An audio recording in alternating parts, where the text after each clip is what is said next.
curb it and antagonize it and make it seem less one with you than ever.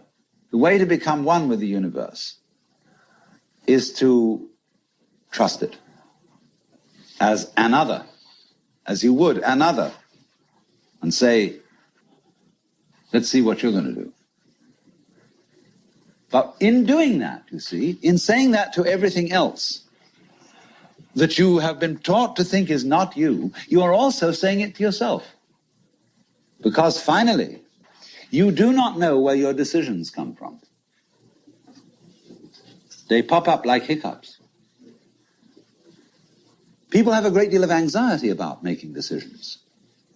We're always worrying. Did I think this over long enough? Did I take enough data into consideration?